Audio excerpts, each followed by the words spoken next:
The Tangent 8 podcast is aimed at a mature audience. It contains themes that are not appropriate for all listeners. It's important to note that we are not experts. We routinely have no idea what we're talking about and are just three idiots sitting around a table. Listener discretion is advised. Welcome to the Tangent 8 podcast. I'm Seth, and as always with me is Swoosh and John Doe. Hi-ho! Hello!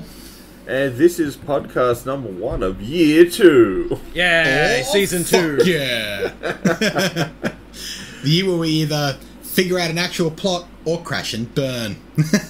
Maybe both. That'll be the Maybe plot line both. for this. That is the plot line. It's looking for a crash and burn. But we're changing for a Netflix season 3. Yay! Well, if it's a Netflix season 3, we'll get it automatically, so... Yeah.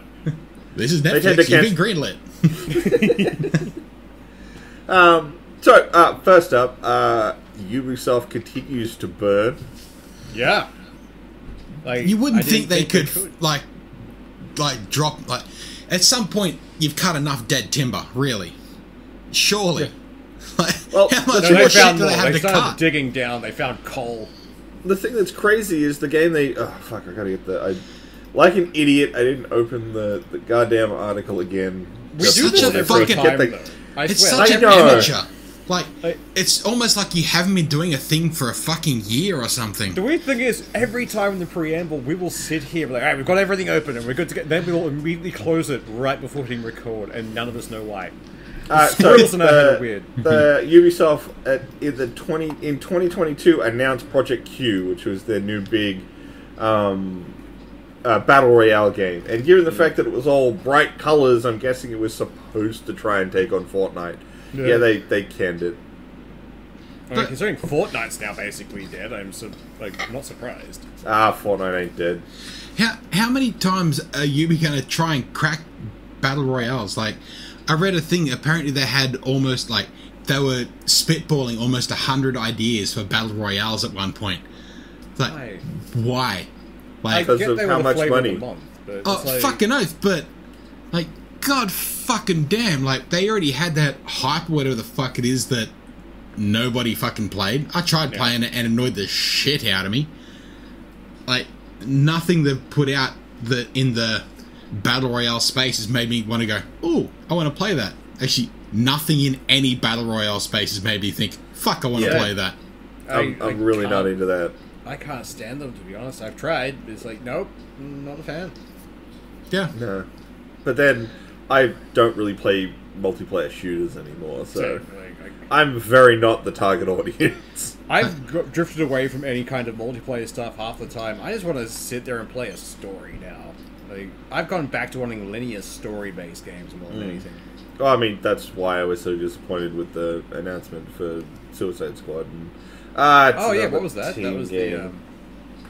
It's a leaked screenshot that has been since validated, which shows a multiplayer lobby, battle pass, level selects, all that. Look, I do like those sort of games. I'm not going to pretend I've sunk way too much time into Vermintide and a crap load of time into Darktide. Yeah. So, it's not that I hate that type of game. It's just that I didn't want Suicide Squad to be that. And Rocksteady doesn't have a background in it. So it's like, it's the first go at it. Damn it.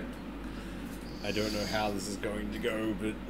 Poorly. I'll keep an eye on it, but... Yeah, I mean, same here. I'll definitely be watching, but like...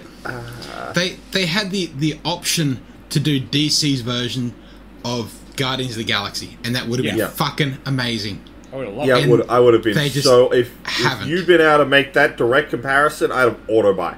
Oh, absolutely. Like, I would have actually fucking pre-ordered. Like, I would have wanted that shit, but it isn't. And it's severely disappointing. Yeah, it's now like, alright, I'll wait till it comes out and see if there's any positive buzz. Whereas before I was like, I might buy this. Now look, I will wait and see. Through the lens of what it looks like it's going to be, I'd be surprised if it gets over fucking 70s in any reviews. Yeah. I have zero hope for this now. No. I'm expecting a height of like 50s. To be honest, like... Somewhere between 50 to 70, but they ain't breaking 70%, man. Yeah. Like, I'm just sorry. Like, with all, like, it's already showing a store, a battle pass, all this multiplayer crap is just like, ah, damn it, can we not? The problem is, like, Please. I want something decent from DC to come out, and they never do. Like, I actually quite like some of the DC comic characters. Some of them pretty fucking boss. Their animated stuff is great, but nothing else is doing well. The Arkham games were good. Sure. They have a hard time translating that animated awesomeness into anything else. Yeah. Like, they did do well with the Arkham games. They are fucking awesome. They are pretty mint, actually. I'll give them that. But it's like one of the few successes in a field of meh. Yeah. And even then, the most recent addition to that seems to have become a thing of meh. Oh, the latest one, Arkham Knights, is very much meh. I've got it in my Steam library, and it's just sitting there. So, that was a waste. That seems to be because originally it was planned to be one of these big multiplayer, multi-currency things, and then it seems, and I don't have any inside info on this, that they saw the writing on the wall and then tried to rip it out too late. Yeah. But it feels very much like an upscaled mobile game. Playing it. Ooh. It feels like a mobile game on PC or a console where you'd have a limited energy to run a certain amount of missions in each fucking setting, and then you'd have to do it again the next day. That's how it feels. And it's and there's just no life and soul to it. That's troubling. Which is sad, because it's like, I've seen some of the stuff with some of the characters in the game, and they're actually, like, they're well written, and there's some good dialogue, and there's some good shit, but, like, it's buried in this quagmire of we were doing something, and then we decided to not. Well, like, through the whole thing, I played a few hours of it, and it feels like the awesomeness you played as Batman, like, everything you could do, they took all of that and dissected it and gave a little piece here and a little piece there and a little bit to there, and you couldn't do anything that you actually wanted to do because they gave mismatching powers to different fucking characters, and it's annoying as shit. Like, with the intent that you would play with at least one other person to try and pair up powers. But even if you paired up, like, you can stealth well as one character, but you can only do stealth takedowns really good as a different character. Which is fucking dumb. Yeah. Every single one of the Bat fam should have a stealth takedown. Like, absolutely. You should be able to be stealthy with every fucking character, just in a different style. One's more brutal and one's fucking more... Yeah, whatever the fuck. But it's annoying as shit. Shoots people from like 10 miles away just for shits and giggles. No, he has non-lethal guns. Yeah, that's true. Yeah. Their non-lethal brains splattered against the wall. It's fine. Even though, like, when you actually upgrade the character, it lists his firearms as 45 ACP. It's like, they're not non-lethal, motherfucker. You can aim for headshots. He's down, run the powder content so they don't hit hard enough to kill. Oh, God. Lead still kills. All the Bat fam who should kill people, Red Hood definitely should. He has a very fucked up thing. Actually, in the setting of the game, the Red Hood that you play is actually the Red Hood in recovery after all of the bullshit. It's not straight out of the Lazarus Pit Red Hood. It is actually Red Hood after he started doing therapy and he's turning into a good dude. Fair. That's why I'm saying some of the writing is really good. It's just wrapped up in this... See, what I wanted from the Suicide Squad game was playing as a villain in a Batman game. Like, Batman is out there, like, he is the alien in the fucking Alien games. Like, he's out there. You have to do your shit before you get fucking nailed. You have to get through your plan and survive. Music, it's like, oh, fuck, he's nearby. Yeah, or you get into parts of your plan and suddenly you got less goons around going, hang on, there's meant to be a squad over there keeping a fucking lookout. Where are they? Where are my goons? Which would be actually really good for, like, player engagement, because you'd be like, wait a minute, there's supposed to be 6 of you and there's only 5. Where's Jim? Yeah. Like, even better if you cool as, like, that'd actually be cool as, like, a management fucking game, like, where you had to play as a villain and you're meant to set fucking goons and squads out to do shit, but there's a hero out there somewhere that you're trying to fucking survive against. Even more fun, the fact that DC have established goon bars. Like, canon, they have multiple bars that people go to try and get henchmen. Like, Can you imagine, like, you've lost a bunch of your goons, you can only have like 12 at a time, it's like, fuck, I need more henchmen, and you go back to the bar. See, I wouldn't want it to go that far. I would rather the game just auto-give me some generic goons.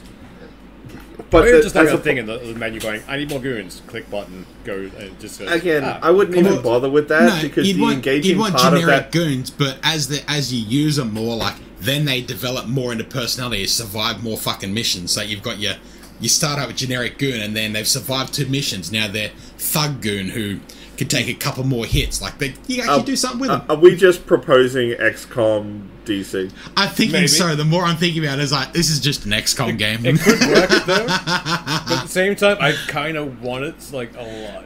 Oh, yeah. I like the idea of you just get some goons for this mission, but it's on you to notice when they start disappearing. Yeah. Yeah. That'd be great. That's a cool mechanic. I don't know if either of you ever played it, but Omerta, City of Gangsters, it's a fun mafia game where you pretty much just run a squad of goons, but it's janky as fuck, and the difficulty level is a straight cliff. But it's fun. Anyway, Ubisoft fucked up again. Yeah. We started with that. Really far on that one, didn't we?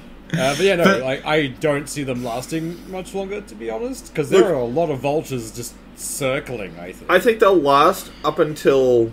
EA buys them out. Either EA buys them, or they hit a real fail with an Assassin's Creed game. Well, so the next Assassin's Creed game. I don't actually think the next one will be bad. The next one's going back to the one city model.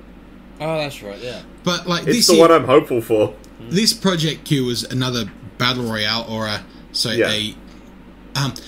team battle arena, letting players truly own the experience. So they were going to bring their NFTs back in. As I read that, they were going to bring the shit they did with fucking Breakpoint. They're going to try and inject it more into this. So it's not a bad thing that this fucking game died. Yeah. But between the Ghost Recon Battle Royale, their Hyper, whatever the fuck it is, Battle Royale, they've tried this several times. Yeah. At some point, they've got to look at it and go, no, I'm waiting for the Assassin's Creed Battle Royale.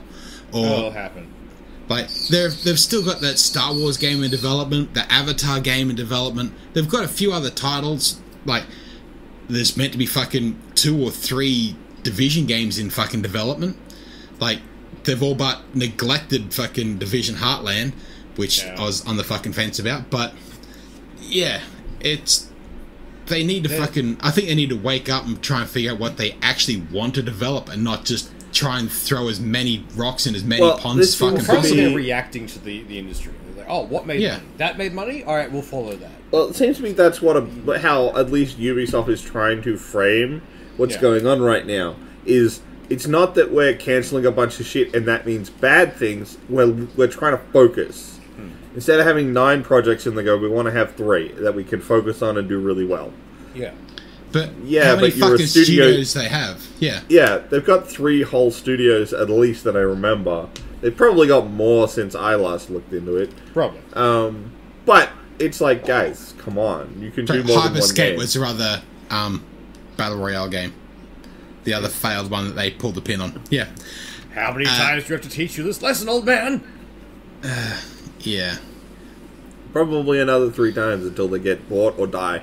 Pretty much. Well, like, we said it last week, I can't see them surviving. They're either going to get eaten and all their IPs taken and parted out for what's worth it, or they're going to crash and burn and everyone will get the IPs anyway. So the fun thing is, like, EA is circling like a shark, but coming up from below is definitely Disney as like a megalodon kind of thing. I'm just going to eat both. Look at it, to me, looking at it, there's 3 people that'll either pick up Ubisoft. And it'll either be Disney, who'll add it to the rest of their IPs, because they're already doing Star Wars and some other IPs that they already fucking do. Yep. It'll be EA, who'll gut all the IPs and then run them into the fucking ground, as they always do. Or it'll be Sony. Because Sony's going to want to... Like, Sony already has, if you look at the actual numbers, more IPs than Microsoft. Yeah. Until Microsoft actually buy Activision Blizzard, then they're almost on par. I think there's still 2 or 3 IPs behind in total IPs actually owned. But I think if Sony goes to buy Ubisoft, they'll start to step back a little more on the Activision deal, because they don't specifically want to be ahead by being better. They want to be ahead by everyone else being less. Yeah. Yes. So if they can have more, I think that's the direction they'd go for. So they're the three people I'd look at Ubisoft. Unless you get fucking Tencent or one of those. I was about to say Tencent might do it too. Yeah, just for shits and giggles. Just, I found some change on the ground. Let's buy Ubisoft. Oh, fuck, let's do it. I want to get Ubisoft. Someone check in the cushions of the couch, see if we got any change. I'm pretty sure if Tencent rustled around in the cushions of the couch, they'd find Ubisoft. That's true. Where'd we get this? I just want to say, if one of those fucking three buy Ubisoft, I just want to say now I fucking called it. Yeah. Oh, but Ubisoft is a strong company and doesn't need anyone to buy They're it. independent. They don't need nobody. The strong independent game developer who doesn't need no sugar daddy. I love the fact the entire internet laughed at them when they came out trying that shit. Yeah. Just everyone's like, "Who are you kidding, guys? Just take it. But it's fine." In the minutes of one of their investor meetings, it was asked, why is nobody trying to buy us? Like, you haven't put anything to the board. People are asking, that no one's asking it far enough that it's gone to the board of directors saying, hey, these people are looking. They're not asking. Yeah. Like, because as soon as it came out, it'd go to the board saying, hey, what do we think of this? If it's not getting there, it's not getting anywhere. Yeah. So, nobody's even sniffing. Like, everyone's just watching this carcass die. It's like, yeah, we'll pick it eventually. I think people, companies are more likely to try and buy IPs than they are to buy the company. Oh, yeah, definitely. That's why, if they don't get bought by someone, absolutely, 100%. They're just going to die, and then the IP vultures will come in. Fucking oath. Because I'll freely admit, if I saw Ubisoft dying, and I was like, we can pick up Assassin's Creed for a steal. Fucking oath. What? We can get fucking any of Tom Clancy's licenses off of them? Splinter Cell, Rainbow Six? Fuck yeah. Oh, yeah. God. It'd be great. Hell, maybe they could do a decent Ghost Recon. Maybe, I was going to say, maybe we'd actually get a much better Assassin's Creed out of it. They might just scrap it all. We're going to start again. Or some of the game mechanics that they developed in one game can actually be moved across to another game that would fit well. Like, I don't know, good stealth mechanics from fucking... oh my god. Yeah. Everything. There's so much shit that could be moved across to other fucking games. There's so much they could be doing, but they don't. Stealth from Splinter Cell moved into Assassin's Creed. Have an actual fucking stealthy assassin we have to go around and do shit. Yeah. Oh. That'd be great. But no, right. I swear that entire system, that company is like a kid who's like, no, the food can't touch on the plate. Like, no, please, let it touch. Fuck, I don't care. Do another Splinter Cell game where he's part of the Assassins. I don't give a fuck. Just give me another fucking Splinter Cell game. And a real one. a real Splinter Cell game, not Conviction. Having said that, we're now going to get a mobile game for it just to spite us. Oh, of course we are. It's going to be absolute bullshit. It'll be a mobile fucking battle royale. Oh, yeah. Yeah, okay, anyway. So, I feel like Ubisoft. we should move on. So, first up, I got a little mini thing, if you haven't seen it. I don't know if you guys have checked or not. So, Forsaken comes out pretty soon. And we have the price that they're selling it for. Do you know what it is? I'm going to say 120. More than it's worth? Yeah, I'd probably go around 120, 100, yes. 100 Good and something. guess. 115 for the base game. Oh, for the base game. I was thinking 150, 120 for like the collector's edition or Nah, ultimate edition. 115 where you get 3 for the skins base and game. all the DLC. Would you like to know what the deluxe edition costs? 210. I'm 200. regretting. I'd probably go 150 to 180. Good call, 152.95. Oh yeah. Fuck, that's really not worth it, considering it's probably just a season pass, 2 DLCs, and 3 skins. And maybe a premium currency. And a gold weapon. There's always at least one gold weapon. Oh yeah, there's got to have a gold skin in there. Fucking hell. So, this is what the deluxe edition will get you. For pre-purchasing, you get the Elite Coat, the Spectre Combo Necklace, the overclock nails. These are all just cosmetics. Yeah. Of course, there's your gold skin right there. Yeah. The digital deluxe edition comes with the Forspoken PC full game. Well, at least you actually I get the game. fucking hope so. So, hang on, no, what was that game? That's a listed bullet point. Hang on, there was a game not long ago where they had like the Ultimate Edition that didn't come with the fucking game. Hang on, I gotta find that. That's gonna annoy the shit out of me. But it's a noted bullet point. The Forsaken mini art book, digital only. The Forsaken mini soundtrack, digital only. The prequel story DLC for Forspoken In Titan We Trust, coming summer 2023, so not even at launch. And prequel story DLC early access, unstated what it is. Jesus Christ. Fucking... That is not worth the extra money. It's not worth $115! Yeah, no, it's on fucking Steam! This isn't at fucking EB! I was keen for this game until the fucking price tag dropped. Jesus Christ. Like, this is digital. That sounds like more like a price of going into a store. That should not be the digital cost. No. Ever. No. And, like, fuck off any Australia tax bullshit. That's just straight up price gouging. Australia tax should not fucking count on anything digital. It's not being imported. So, hang on. Previously, we had Battlefield 1 with an Ultimate Edition that did not come with the game. It cost $130. You got a 14-inch statue, a steel book, not the game, a cloth poster, a deck of playing cards, a messenger pigeon tube containing exclusive DLC for the game, but not the game, a patch, not the game, and premium packaging, not the game. Wow. Sorry. You can grab the. You can also grab the disc.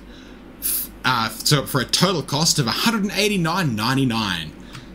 You could buy the collector's edition without the game for $130. So the game cost you fucking $50.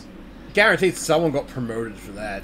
Oh yeah, that's that's like if there's that's like diabolical. If there's Pinnacle EA, that was it. Like that was peak EA, I think. That is that fucking comic. That cunt didn't get thrown out the window. He got put straight to the CEO. He now lives in the kennel under the CEO's desk. Like, he's giving gobbies left, right, and centre. Holy shit. It's... Oh, fuck. You know what's even dumber? That Forsaken is coming out a couple days before the new Dead Space remake comes out. You know, a really good game that is gonna be fucking mint, and I can tell you that because the original was, and with all the new lighting and sound effects, it's gonna be so, and quality of life fixes, dude, it's gonna be fucking sick. And I'll admit, it's still a little pricey, but it's only $90. Yeah. For Dead Space, a fucking God, I'm choking on my own rage. A die-in-the-wall known quantity. Like, people know Dead Space. They know it's to remake the original game. The original game was awesome. Fuck yeah, we know what this is. Not Forsaken. Holy fuck, what is this shit? And Forsaken already had a bad vertical slice demo go out where people are like, this is a bit meh. Yeah. So, you want to charge me over $100? I'm sorry. Yeah, okay, I'm Australian, so I'm kind of conditioned to be okay with $100 as a game price. But once you go over it, dude, there better be a blowjob in that fucking box. Yeah. Like, I swear to God, it's getting worse. Games are getting... Like, it's not just inflation or anything, it's just... They look at the string and go, ha-ha! More money. I don't know why. I mean, games themselves are getting needlessly expensive. Oh, yeah. I mean, developers are putting way too much time into stuff. Like, I like the games, don't get me wrong. Like, if they hadn't put so much time and money in, we wouldn't have had GTA 5. GTA 5 was a great game. But not every developer is Rockstar. Not every developer has to try and be Rockstar. Stick in your lane, build what you can, and charge a fair price. Speaking of overpriced games, there was a thing recently with a customs office and was it Pokemon Yellow? Yeah. Alright, so... Yeah. What was that? So, basically, a copy of Pokemon Yellow got destroyed by customs. That was supposedly worth something like $10.5 grand, apparently. 10,500 USD. Yeah, there you go. But it's probably not actually worth that. There is a massive problem within the retro video collector space of essentially rating houses working with auction houses and doing a process called washing, where essentially I go, hey Swoosh, I have this game, and I've had it, I graded it, or I had John Doe grade it for me. Yeah. And he says it's a 10 out of 10 game. I need you to buy it from me for $1,000. And you give me the $1,000 and I give you the game. Yeah. You now can go to the next person and go, this game's worth $1,000. They are literal physical NFTs. That's all that boils down to. They are physical NFTs. It's a thing called washing, and it's a big problem where auction houses are selling games for absurd prices, but no one knows who they are. Or it's been, in some cases, revealed as to be other people the auction house is in association with. So they're essentially just moving money around between their friends. Like I said, it'd be like I gave you that, you give me the $1,000, and then when I see you next, I just sort of hand you $1,000 back. Yeah. Because it wasn't about paying me, it was about making that cartridge worth $1,000.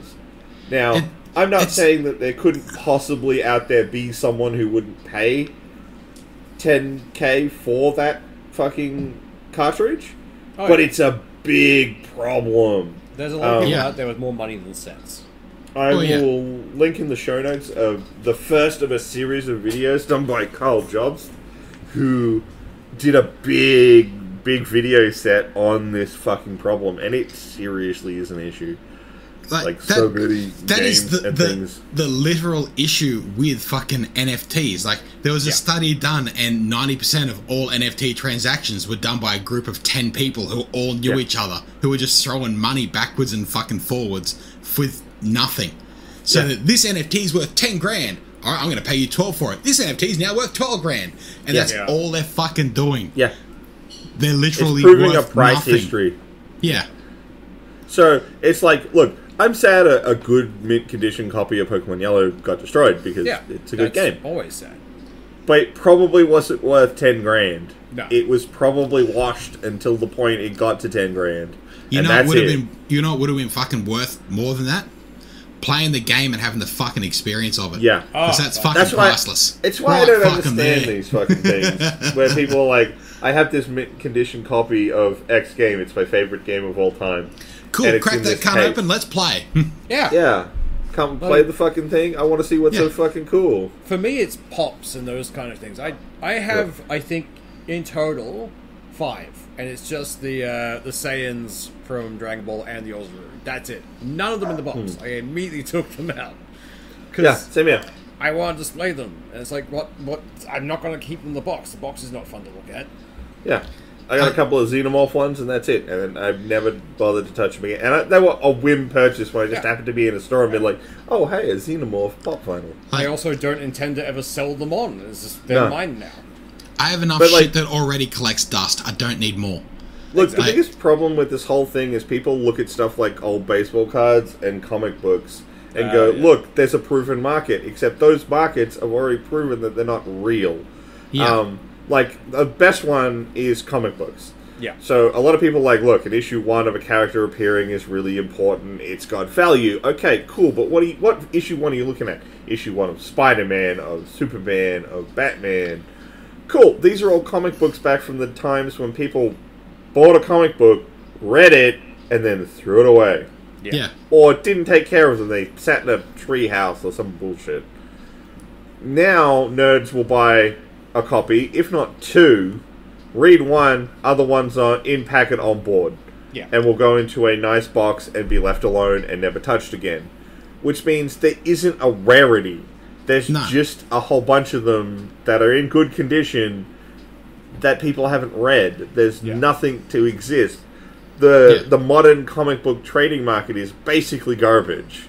I'm not saying, again, you can't make money in there and then there isn't value. Just, it's not as valuable as you think it is. Just because you have a number 1 doesn't mean anything, because there's probably 10,000 other guys with that same number 1 in bag on board. That's the thing. That's when the grading comes into effect. Because I swear it is mostly dick measuring for any kind of fandom. Anytime there's a collector involved, but I have this mint condition thing. Yeah, and if you're buddy with the bloke who owns the ruler, you're going to get a fucking higher measure. Exactly. Yeah, well, this is the thing. This is where this big washing scam came in with the retro video games, because there was a relationship between a guy who was getting himself graded, the grading house, and the auction house selling the cartridges. Yeah. That's shady. Like I said, I'll link the video in the show notes. It's a really interesting set. He's got multiple videos on it, but I'll link the first one. It's interesting watch, but it'll make you hate people. But I hate them already. That's not fucking new. But even like that comic book sales, that's got to be a fairly significant percentage of fucking comic book sales where they've just bought and put into fucking packaging. Yeah. If that wasn't done by people, that's a percentage of sales that would never fucking happen. So that's less fucking profit. So the only reason they're reaching the sales they currently do is the people that don't even read the fucking things. Yeah. Searching for a rarity that doesn't exist. Which is why they set up premium prints for new comics or alt covers to try and make them more collectible to support that market. Yeah, I fucking not worth it. Like, if I buy something, I'm just gonna use it until it breaks apart, essentially. I buy things for use, for a purpose. Oh, yeah. Yeah. I've got plenty of dust collectors. I don't need fucking more. Hell, I have a 3D printer. I make more dust collectors. Fucking oath. That's what they're mainly used for. Oh, there's a spool of filament. Oh, what dust is that going to collect? Yeah, it's great. It's just different dust catchers in various shapes. It's amazing. And then we force them on our friends. Fucking oath. Yeah. Give him away his gifts. Here's a dust collector I made. You don't want it, but I don't want it either, so fuck you. It's a gift, so you can't get rid of it. Fucking oath. Now we should probably get to the meat and potatoes of this one, shouldn't we? No, we got one more before we get to the meat and potatoes, which was the 343 Industries thing. Oh, right. That Muppetry. So, Microsoft recently did a big cutback on staff and took a huge cut to 343 Industries, which I have nothing to back this up. This is pure conjecture on my part, but I'm pretty sure it's a big part of why 343 has stated that while they will be involved, they are going to be off-siting some of the work on the next Halo. Yeah. So for the whole thing stating that they wouldn't be making all the games, they wouldn't be developing all the games, they did come out and say they'll continue to develop Halo now and in the future, but they didn't say they'd be doing it exclusively. So there's a chance they'd be handing the license out to other studios to develop content for Halo. Well, you got to think about it. Originally, when Bungie was running the show, Bungie made Halo, 343 Industry made the multiplayer. Yeah. Yeah. So it's like, I think a similar process is going to happen going forward. 343 Industries is probably going to make some component, whether it's the main campaign or they go back to doing multiplayer, which, let's face it, was their thing they were the best at. Yeah. And another studio will support them in some capacity. Well, I'm almost expecting it to end up being a little like Activision, like between like 3 different studios, they pump out a Call of Duty every year. Yeah. So you can tell like which studio made which fucking Call of Duty game just by the play and feel of it. But I think that's what we're going to end up with here. So you'll end up with one studio just doing multiplayer, one studio just doing campaign, and another studio doing the God for fucking bid battle royale. But we're going to end up with one eventually because Microsoft doesn't have a fucking. Microsoft doesn't have a first-party battle royale. It'll end up being Halo. I don't see any other fucking, unless they end up with a Gears of War fucking battle royale. God for fucking bid. When was the last time we had a Gears of War game?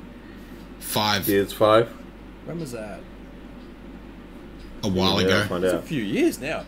Because I honestly, I need to go back and replay Gears of War. I remember it being pretty fun. I'm still annoyed that they haven't put Gears 2 and 3 on PC. Yeah. Fucking oath. There's a remaster I could fucking live with.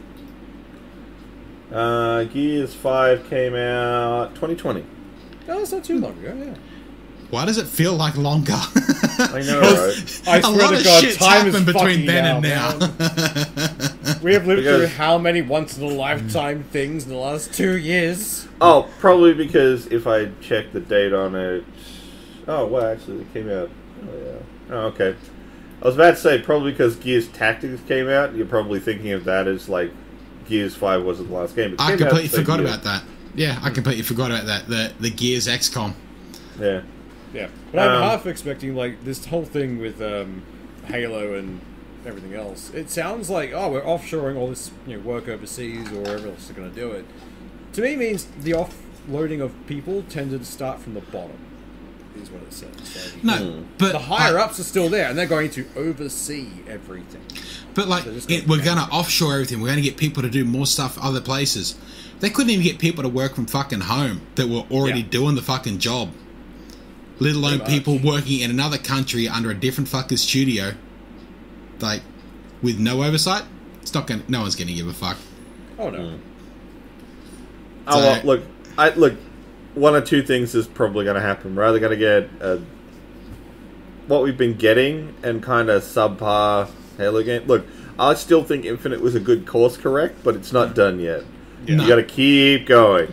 No, they needed to put more in that fucking campaign. Apparently, it's only a third of what it was going to be. They needed to do that other fucking 2/3. The fact that the whole game talks about a villain who doesn't show up in the game ever. Yeah. Not even in the world for you to see him walking around. He shows up in one cutscene. That's fucking lazy. And it's the final cutscene. Yeah, and they've already said there will be no story DLC for this game.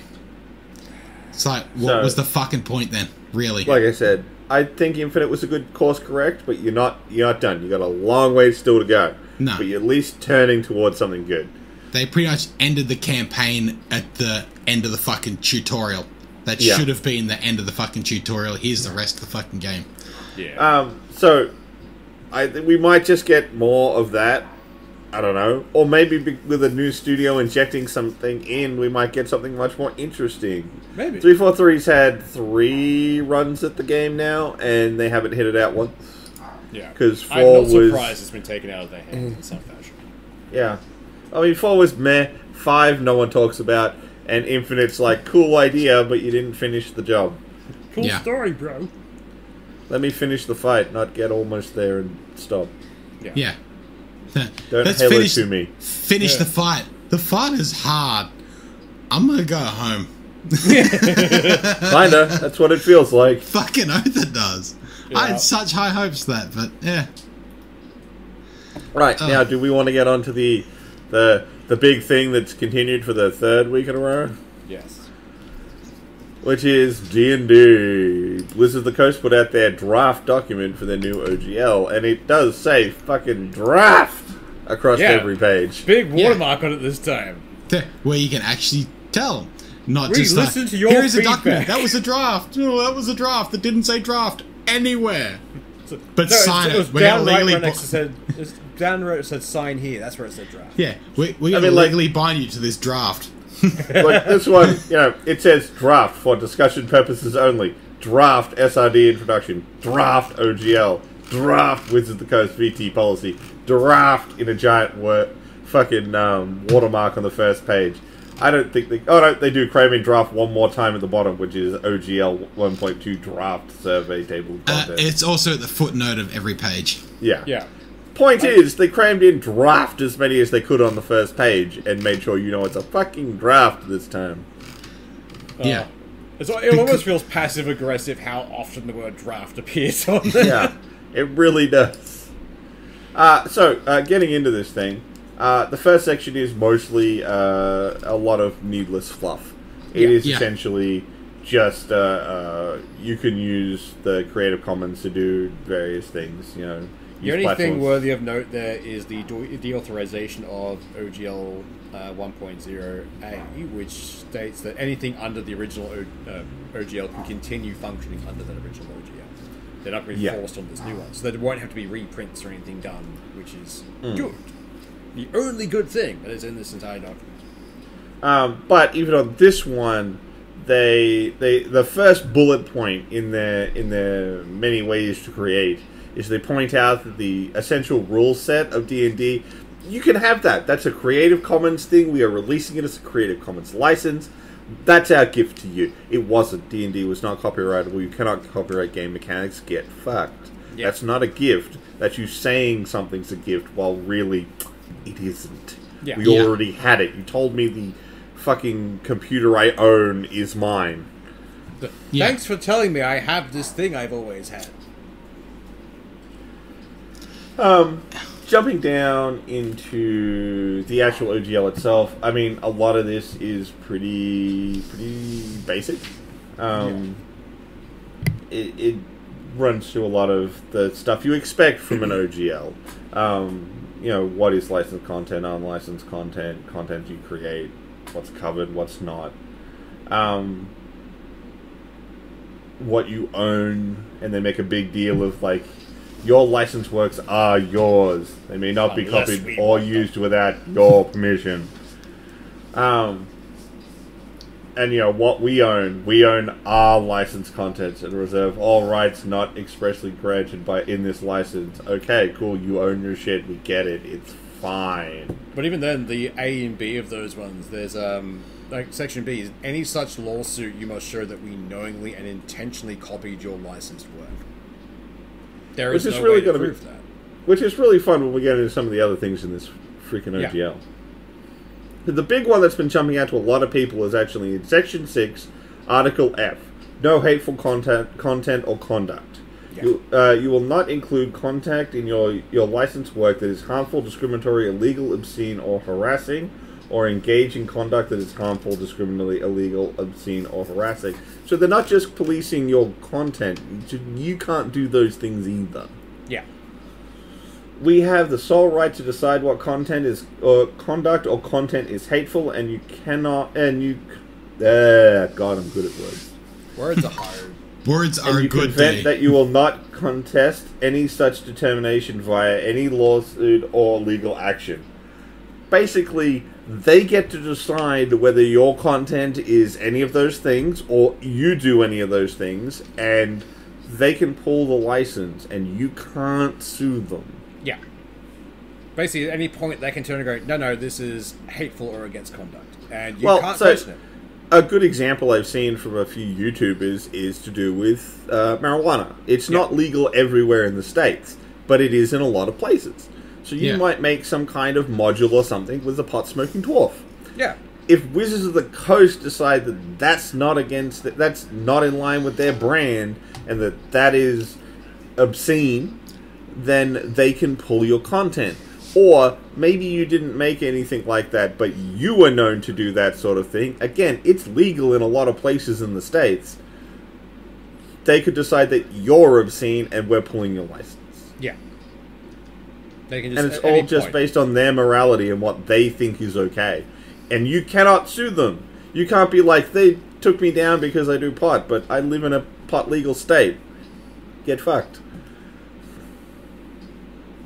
It is bad to have them have that kind of power. Yeah. And in their miscellaneous section, there's the miscellaneous section should be renamed "Fuck You, It's Ours." Yeah, pretty much.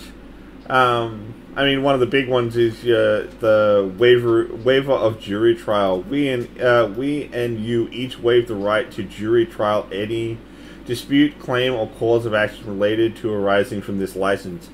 Okay, so you're basically saying I can't sue you, and I've agreed to not do that.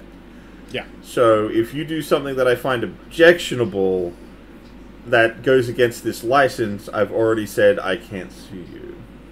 Or at least that's how it reads to me, not a fucking lawyer. I mean, neither am I. I just work with them every day. It's just one of those things that's nebulous and weird. Like, that's not great. And I know it's in a lot of contracts, in certain ways. But that's very straightforward of, no, you can't sue us. Yeah. Like, there's no wording to say that if we have fucked up, you can. If we have voided this license. It's just like, no, you can't. Not allowed. Yeah. It's like, that's not how this works. And then the one underneath that, review by counsel. You should seek advice of counsel to make sure you understand this license. You agree that you had the opportunity to do so. Yeah. They're basically just like, look, man, if you tick yes on this, then you're agreeing you already talked to someone about this.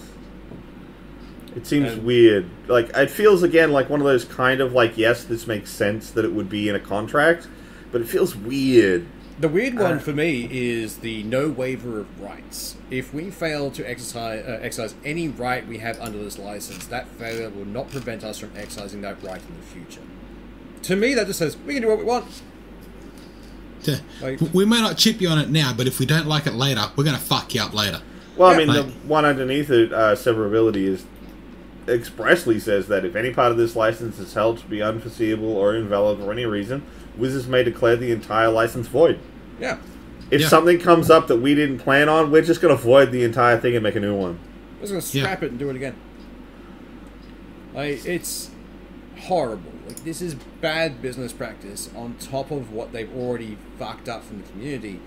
But again, they've released this draft out into a sea of rules lawyers. Yeah. So, of course, the community has ripped them to shreds for this, as they rightly should.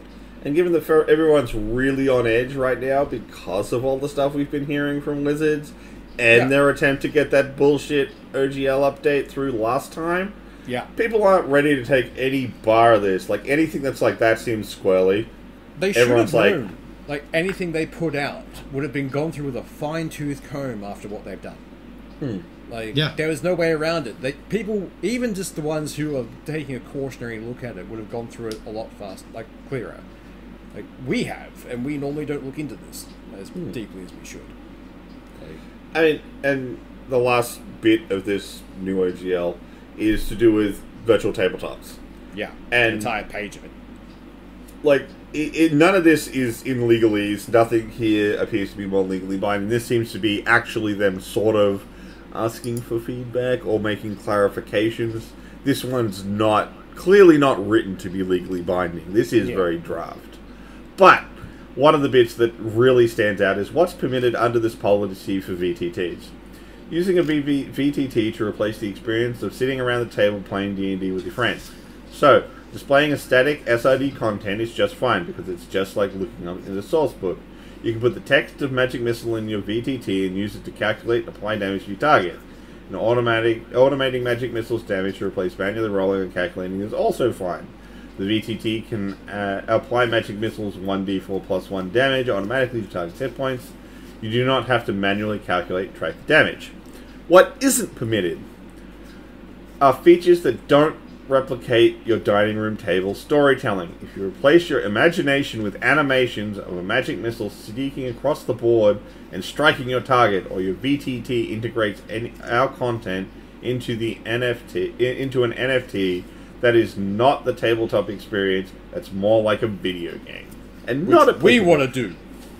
Now, no one's making NFTs, so one, get fucked. Yeah. And two, it's an animation, cunt. Yeah. Like, if you go out there, so above VTT, which is already integrated into D&D Beyond, if you go through that and you got the option to upload maps or do a whole heap of shit, you can link it to any of the thousands of, YouTube sort of looped videos of an animated map scene, or like of waves crashing on a beach or wind blowing through trees or anything like that. Technically, this covers that. It's an animated fucking map. So that's a video game, not allowed under this. That's fucked. Because, they just add that little bit more immersion into it. You're still playing with a fucking little character tile. Who the fuck gives, if there's a little bit of animation there? Yeah. Who really It's an cares? enhancement more than anything. Like, that's all it can be. Yeah. It's just enhancing your experience. It doesn't replace it. But clearly that's what they're going to do with their one. So they don't want all these other VTTs beating them to the punch. Or doing it better. Yeah. Which Talspire is theoretically already doing, is well ahead of their game plan. They're getting kind of crushed already, which is why I'm pretty sure they're including this in the OGL in an attempt to try and get out in front of that. Yeah. And stop it happening. I would not be surprised if, Tailspire was already talking to other, publishers going, I would hey, can we just deal with Pathfinder, or can we deal with, Pazio? There's someone else who has a proper OGL. Tailspire doesn't mention any fucking TTRPGs. They're literally just a map-based thing. Yeah. But because they can be used for D&D, they don't actually have any game mechanics in there. They're apparently bringing in dice roll, or they've brought in dice rolls and all that kind of shit to do some parts of it. But at no point do they mention magic missiles. They don't mention D&D. No. Just they can be used for them. I'm curious if they'd try and hold them to this fucking thing. Because I know they're going to probably try give it a red hot try. I'm guaranteeing. I'll give it a shot. So above VTT is directly linked to D&D Beyond. Originally, I was on the D&D Beyond Discord server, and originally when they started doing this, there was thoughts that they'd just try and buy out above VTT, which would have been cool. Like, it's a pretty fucking full-featured thing, and it's fucking awesome. Not just make their own and run over the top of it. But there's so many other options, Owlbear Rodeo and a whole heap of others that are fucking really good. That, I don't know, they've got some really good ideas, and I think the Wizards is trying to crush as many great ideas as they can to try and fucking stand on top of them. Not by making anyone else better, but by destroying everyone else around them. Yeah. So, essentially, the fan base is like, alright, cool, your draft is better, but you still got work to do. And they've all been very... Again, I'd like to point out one more time, we are not lawyers. We do not know what we're talking about. No, this is layman's reading a document.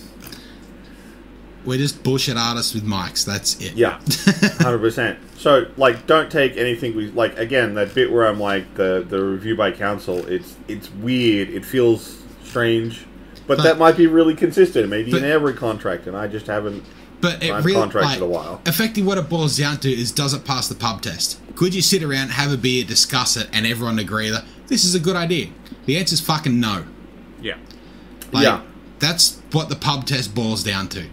So, if you can stand around and read through this, and everyone goes, "Oh, well, I suppose that's a fair idea." Yeah. But there is no give here. There is only take.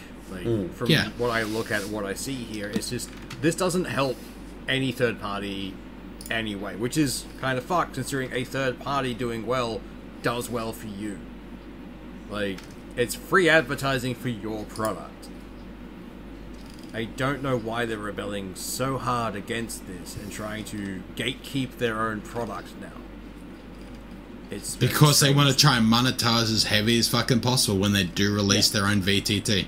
That's what it boils down to. Yeah. Pretty much. Yeah, 100%. I'll absolutely almost guarantee that 90% of this is we need to strangle it before the other ones get out the crib so ours can be the winner. Which I swear will backfire horribly on them. There was the whole thought of when Wizards bought fucking D&D Beyond, that when you in future books that came out, when you bought them, you get a code, you'd be able to use the code online. Yeah. That sort of got shot in the face when they brought out the new starter set that was released after they purchased it, that has no link to it, even though the previous starter set and the previous essential set both had a code that gave you the content on D&D Beyond. So that was straight out fucking nixed.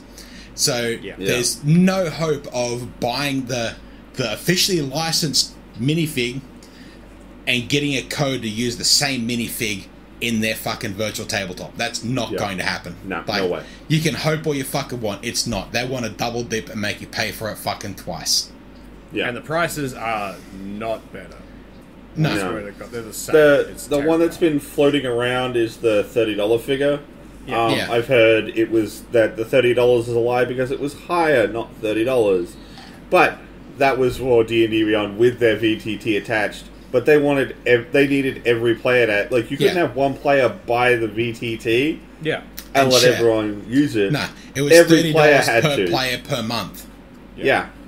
So, I like to think me and Swoosh are in pretty regular sessions of D&D, but they're generally fortnightly. So if we were doing this, we'd be paying $15 a session to play D&D. Pretty much. That's terrible value. Fucking oath. Per month. So it's not even like once we get this $30 paid off, we're good. It's per month we're paying $15 a session. Yeah. What Wizards seems to be finding out right now is the old adage that no D&D is better than bad D&D. Yep. Yeah. And that's exactly what they're getting fucking slapped with. All they're putting out is bad D&D, and nobody wants it. they're just giving a leg up to the opposition at this point. Like their competition is cheering for this. Fucking oath. People are flocking. Keep going, motherfucker. Release another document. Just say something else. Just come on. Like Seth was saying last time, the Savage Worlds guys were like, no, fuck, wait, there's going to be a bunch of people trying us out. Let's make them comfortable here. Let's not be dicks. But at least let them get a foot in the door before we fuck them over. Come on. Yeah. And it's not there are a lot of fuckwits in our community, but I guarantee you get them in every community. But at least it's not the company saying let's fuck them over. At least it's other players going let's fuck with the newbies, because everyone goes through hazing at some point. Pretty much. Yeah. Well, I think actually a lot of game systems right now are kind of letting that not happen simply because, like, guys, they're coming here in good faith, having been, finally left their abusive ex. Yeah. Let's be nice to them at least for a while they get their feet settled and let's not yet slap them around and ask for a sandwich. Just let's at least let them settle down on the lounge a little bit. Let's just banish the trolls to the basement for a couple of days. Just send the neckbeards away. We're banning them for a week. We'll give the newbies a blanket, some hot cocoa. They'll be okay. Once they found their strength again, the hoods come out and the butt paddles. Yeah. Yeah. But there are some bad things in every kind of thing. I guaranteeing there's going to be a section of D&D players who will side with Wizards of the Coast. Oh, they'll double down hard. And I don't know why they'll do it. It happens every time. Money is why they'll do it. Money. But just don't scrape every dollar they can. Oh yeah, no. But I can just imagine there was already players on forums trying to defend the OGL changes. It's how could you defend this? This is fucked. There's not many, but there's a few. No, this is great. No. But I'm pretty confident. Looking at the VTT section of this, they say the potential of VTTs is tremendous and exciting, and we don't want to harm their development. I'm pretty confident there's already other VTTs out there that already have animations or parts for either spells or enemy animations or... Talspire has it, so does Roll20. Yeah. Yeah. And they are well known. So they're already well-established things, and as of this, you just can't use them if you're playing D&D? Well, that's why the fuck would you play D&D? Well, I mean, in one hand, they're like, we want to encourage the growth of VTTs, and then the next paragraph immediately stifles them. Yeah, fucking oath. No, they're helping their growth in VTTs. Yeah. Everything else they'll hold under until the bubbles stop. It's how they function. That's how Hasbro as an entire thing functions. It's like Disney, in some ways. They're just the toy version of them. It's if you get in our fucking way, we're going to end you. What? Why? I'm just doing a thing. Nah! I mean, the big problem right now is fucking Wizards came rolling down the thing being like, get out our way, we want to put this through, and the entire community went, okay. We'll just wander away. No, basically, get out of our way! Done. We'll see you later. Have fun over there. Yeah. Move to the side, so they're in Pathfinder's lane. Hi guys! Oh shit, it's nice here. Yeah. Oh wow, a system that's deliciously crunchy instead of obtuse. Yeah. Let's be honest, D&D's been watering down for a while now. They wanted to make it more accessible to the general public. Well, look, I freely admit, you need onboarding points. Yeah. You absolutely need onboarding points. And I will not fight anyone if they like 5th Ed, but it's the onboarding edition. It's a great starting point. It's more streamlined. It's got better flow for going from level 1 to 20. You don't need to scrounge around on an SRD for 30 minutes to find one spell. But once you get deeper into D&D, you start to love the crunch. Yeah. And 5th Ed doesn't have it. I've played more 5th Ed than almost any other gaming system, and I really want to try some other ones to see what they're fucking like, because I've only ever really played my first TTRPG. Yay! Savage Worlds, I think you would have a lot of fun with, considering the stuff. Yeah. So I'm looking more and more at that, but I haven't had a chance to sink my teeth into a game yet, which I'm about to. I work at a winery. We're headed into vintage, so it's about to get real fucky for a few months. After that, I'd really like to sink into a game. Like, I think at some point I'll have to run a stream with you guys and a couple of others and see how we go. That would be fucking cool. I mean, there's some great settings for Savage Worlds that you would fucking love. Oh, like just what was the superheroes one again? My brain's just gone dead. Necessary Evil. Necessary Evil. I love that campaign setting. It's so fucking stupid and so good. It's the only people left are the villains. The heroes are all gone, but you have to save the world from an alien apocalypse. Go. I think there's just so much more potential than like stepping away from everything and all the fuckery. Like, if anything, this is probably the best thing for TTRPGs that could have happened to the whole fucking scape.